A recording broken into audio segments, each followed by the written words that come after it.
Israel Palestine அது அந்த காசாங்கிற ஊரில் நம்ம கூட போட்டிருப்போமே, all eyes on Rafah, all eyes on Gaza அப்படிங்கிற மாதிரி நம்ம போட்டிருப்போம் இல்லையா? ஸோ அங்கே இப்போ நம்மள மாதிரி ஊரில் ஜாலியாக இந்த மாதிரி கேமராவில் பேசிட்டு இருக்கிற பையனாக இருக்கட்டும், பீச்சில் குளிச்சுட்டு இருக்கிற பையனாக இருக்கட்டும், அம்மா அப்பா கூட விளையாண்டுட்டு இருக்கிற பையனாக இருக்கட்டும், இன்னைக்கு நல்லா இருக்காங்க, நாளைக்கு டம்மு டும்னு குண்டு விழுந்து செதறி உடம்பெல்லாம் செதறி செத்து கிடக்குறாங்க. அப்படிங்கிற சூழ்நிலை இந்த உலகத்தில் இன்னும் இருந்துட்டு தான் இருக்குது. அந்த சூழ்நிலை நம்ம இந்தியாவுக்கு வர்றதுக்கு வெகு தொலைவில் இல்லை. நம்ம பார்டர் பக்கத்திலே தான் இருக்குது. ஸோ நம்ம அது எல்லாமே வந்து ரொம்ப ரொம்ப ரொம்ப கவனமாக இருக்கணும். நம்ம உயிரை நம்ம தானே காப்பாற்றிக்க முடியும். என்னதான் கவர்மெண்ட் இருக்கிறாங்க, ஆர்மி ஃபோர்ஸ் இருக்கிறாங்க அப்படின்னாலுமே, நம்ம இந்தியாவில் மட்டுமே 140 கோடி பேர் இருக்கிறாங்க. மக்கள் தொகை 140 கோடி பேர் இருக்காங்க.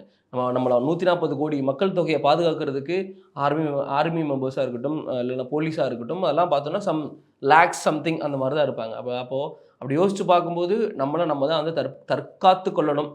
கேர்லெஸ்ஸாக மட்டும் இந்த வார் அப்படிங்கிறதுல மட்டும் நம்ம இருந்துக்கூடாது. என்ன நம்ம ஊருக்கு என்ன வந்து ஏவுகணை அங்கேருந்து போட போகிறோம் பாகிஸ்தானுக்கிறேன் அப்படின்லாம் வந்து நினைக்கவே கூடாது. எங்கேருந்து வேணால் எப்படி வேணாலும் அட்டாக் பண்ணலாம். ஸோ அந்த காரணத்தினால தான் வந்து ஐபிஎல் அப்படிங்கிறது வந்து தள்ளி வைக்கப்பட்டிருக்கு.